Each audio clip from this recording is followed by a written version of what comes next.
soccer. Another day of practice for the Leigh girls varsity soccer team. Working hard in front is senior Danny Wheeler. The sounds of the game for Danny are much different than for her teammates. I grew up being deaf, and I've had hearing aids since I was 3 years old. I went to a school that has a deaf program, and there's interpreters like Janelle here. So I also had speech therapy, so I can learn both, and I can speak well. With the help of speech therapy at a very young age, Danny speaks very well. Her hearing aids give her some help, but mostly she reads lips, and her sign language interpreter is at every game. Still, learning your child is deaf was tough news for Danny's family.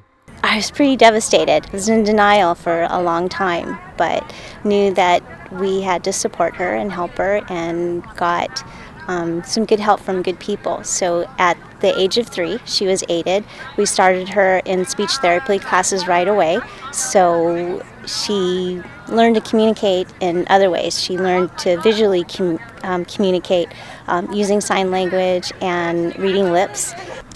It is difficult on the field because everyone is around me and I can't see everyone's lips because I mostly lip read.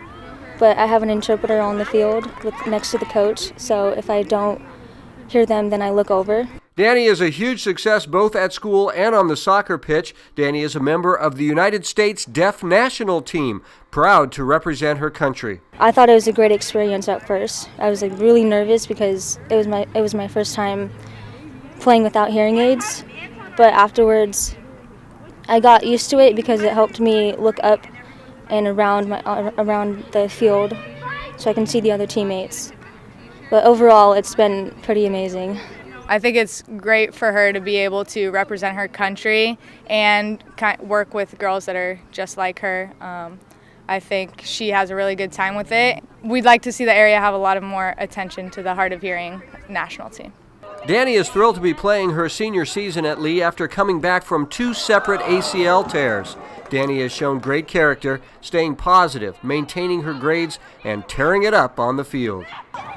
I'm really, really happy for her. She has had a lot of challenges in her life, and I can't imagine how difficult it is for her not to be able to hear absolutely everything. She's had a lot of challenges in her young life, and as a mom, I feel like I just want to go in and fix all of that for her. But watching her deal with such adversity, I know that she's going to be just fine, and I'm really proud of where she's been and how far she's come. She's such a hard worker, and she tries to listen to everything we say, and she does the best she can, and she just works really hard for everyone, and we really appreciate it. Danny hopes to play soccer next year at Gallaudet University, a deaf college in Washington, D.C. Danny encourages other deaf girls to go out and try playing sports. I say just go for it. I mean, if you really want to play, then just keep pushing hard. I mean, I've had to start over twice because I've torn both my ACLs. It was a tough journey, but I worked my way up to it, and I'm so glad to be known that I'm on the national team because there's a lot of hard work.